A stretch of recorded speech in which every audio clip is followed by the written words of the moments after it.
Hey, Whappers, welcome in, where our topic tonight is on the Protestant Reformation, the broad sweeping changes that came about to Christianity in the early 1500s. And everything kind of starts off with Martin Luther and his 95 Theses, which you guys read about, kind of the broad strokes of things. What I want to contextualize, though, today is how ultimately, no matter how deep we choose to get with the Protestant Reformation, ultimately, the Protestant Reformation is a tremendous example of what starts to happen a lot in the 1500s, in Europe especially, which is challenging the status quo. Now, if you've never heard the term status quo, it pertains to the idea that something stays the same. It's a continuity, to use our terms from AP World History.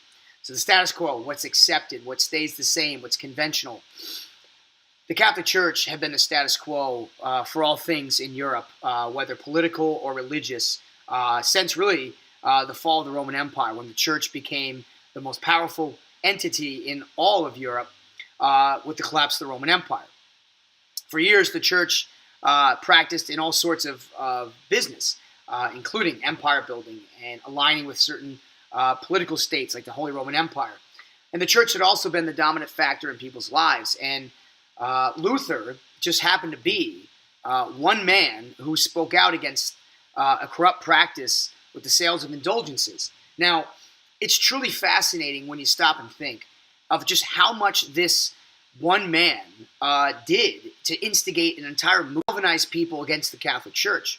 Luther, a monk from Germany, publishes one writing, and the next thing you know, the entire Catholic Church is being viewed as, by many people throughout Europe, as a nemesis. The Church goes from being the all-powerful source to truly, in many people's eyes, an arch-villain in European life. It's remarkable how quickly things changed thanks to Luther's 95 Theses. And the reading mentioned quite a few examples of what allowed for the transfusion of Luther's ideas to happen so quickly. You know, one of them being the printing press, but also there were songs, there were poems, there were printings and pictures, all introducing. For the purpose of today's discussion, though, I'm not going to focus on Luther's ideas. We don't need to be that specific. Okay, Luther predominantly wanted to challenge the sales of indulgences, that corrupt practice of the Church selling people tickets to heaven and promising salvation through payment. But what's the genius of Luther's movement was ultimately he wanted to make religion more accessible. He wanted people to be able to practice religion on their own. He wanted people to be able to read the Bible on their own. And most importantly, he wanted people to be able to read the Bible in their own language. Now, to the Catholic Church, that was unthinkable. To any element of Luther's ideas, allowing people to be practicing religion by faith alone, on their own, allowing people to be reading the Bible in their own languages, allowing people to interpret the Bible in their own minds, those were sacrilegious. Those went against everything the Catholic Church stood for. And really, Luther, in calling out the Church, he provided people with a voice. He gave people a reason to step up and to challenge the Church. And that was dangerous. I want to make that very clear. The danger of challenging the Catholic Church meant life or death. People were killed. Thousands of people were killed. They were hunted down. They were executed publicly, burned at the stake, or tortured, or imprisoned. I mean, people lost their lives. Luther had to live in exile for most of his life for fear of being captured, which certainly would have meant probably his death. But it's a great example of how, one person's ideas sort of send shockwaves throughout Europe. And the beauty of Luther's movement is that it leads to other movements originating in other places in Europe. Case in point being John Calvin, a Swiss Protestant who emerged as a powerful force, and his ideas were widely adopted throughout various parts of Europe, and they were known as Calvinism. So you've got Lutheranism, which was tied to Martin Luther's ideas, and then there's Calvinism. The lights went out. I'm going to keep rolling here. And then there's Calvinism, which Calvin's ideas, the main point of Calvin's ideas were predestination, that God had a plan for everybody, and that it didn't matter so much what you did on earth. It mattered that God had a plan, and you were predestined for whatever that plan meant. And so there's varying ideas, and I don't want you guys to feel overwhelmed. I don't want you to get bogged down on worrying about memorizing all the different Protestant ideas. It's just too laborious for our purposes. What I want to focus on here, though, is continuing that narrative of challenging the status quo. And that's kind of the big picture theme here. These Protestants were going against what was conventionally accepted in Europe, which was the church. You didn't cross the Catholic Church. And you got to realize for that reason, the Catholic Church was going to take dead aim on trying to stop the Protestant Reformation. In fact, the Catholic Church had its own Counter-Reformation, which started with the Council of Trent, where the Catholic Church had an official response to the Reformation.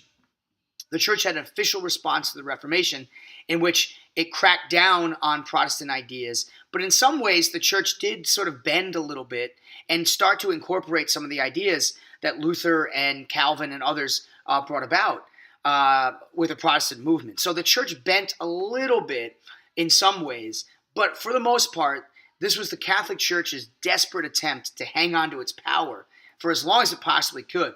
And the Council of Trent was an ongoing meeting that for almost like 20 years, the church met to revise some of its practices. But where's this all leading towards? Well, something's got to give, right? The Catholic Church is not going to allow the Protestants to continue to have their way and to challenge their ideas and to usurp their authority. And so in the reading, it mentioned one specific area that was most bloody, and that's where things are going to go here. I mean, that's where I'm going to lead the conversation to ultimately conflict. Catholics and Protestants, almost immediately following Luther's ideas, began to slaughter each other. And I don't use that word often, but it was complete slaughter. And while the death tolls are sort of murky, it's hard to know exactly how many Catholics and Protestants killed each other in religious wars. But my goodness gracious, this entire movement has a chain reaction where peasants start to try to overthrow parts in Germany. And that leads to a bloody crushing of the peasants. In France, you had hundreds of years of bloody wars between French Protestants known as Huguenots and Catholics in France, which were the majority, where people were just being hacked to death in the streets at times. But the war that sort of encapsulates this whole Protestant Catholic conflict, the war to sort of really that brought about continental war in Europe, bringing in multiple nations, kind of a precursor to the damage and carnage of World War I, was the 30 Years' War that took place in the early 1600s. And the 30 Years' War is one of the deadliest and most bloody wars ever fought in human history. The war took place mostly in Germany, which had been the site of Luther's beginnings of the Protestant Reformation. And in Germany, my God, the slaughter and the carnage, 60% of Germany's population, 60% of Germany's population died in the 30 Years' War. And that's just the tip of this, the iceberg here. I mean, Germany, Switzerland, France, these countries were pulverizing each other for supremacy. And the idea was whichever religion won the war, that religion would gain supremacy and the other would fade away. But what happened is actually the Catholics and the Protestants in the 30 Years' War, they slaughtered each other to such great numbers that ultimately it was a stalemate. Nobody won. Nobody really won. There wasn't really a big winner or big loser in the 30-Year War. And I'm simplifying this war, so I apologize to any European history aficionados out there. I'm simplifying things down to the bare minimum for world history, AP World History. But ultimately, one of the most important effects that comes out of the 30 Years' War is the treaty. And the treaty is known as the Peace of Westphalia, Westphalia, Westphalia. That's where they signed the treaty to end the 30 Years' War. What came about as a result of the 30 Years' War, and this is a true turning point in European history, is going to be that the countries agreed that no longer were they going to allow religion to be so influential within the state governments, that there becomes a defining sort of separation between church and state in a lot of these European countries. The war was so costly and so damaging and so heartbreaking to millions of Europeans that the realization and the hard lesson learned by Europeans is that no longer should church and state be married. Many European governments began to move in a secular, secular. Many European governments began to work and move towards a more secular system of rule, where church and state are separate from one another. Otherwise, had Europe continued in the realm of Catholic state versus Protestant state, Europe would have hacked each other to death and maybe annihilated the entire continent. That's just how dangerously close Europe came to all-out annihilation. So through the carnage and bloodshed of the 30-Year War comes this realization that there needs to be a more secular approach to government. And I guess that's the positive we can take away. But again, the 30 Years' War, it all sort of built up to that conflict. And that comes back to Luther and people like Calvin. And I would just say, as you guys continue to understand the role of the Protestant Reformation, always remember this general broad theme about challenging the status quo, and realize that ultimately it's this movement that's going to ignite, not just within Europe, a worldwide conflict between Catholics and Protestants. Ultimately, this is going to spill over into the colonies. And that's where I want to take things when we get back to content this week when we're done with the DBQs. Wherever these European countries go, they're going to bring their religion. And so what we're going to do is sort of take a look at, okay, who are the key Protestant nations? Who are the key Catholic nations? And I got news for you. This is all PSF written all over it, because today these countries remain very Catholic or Protestant.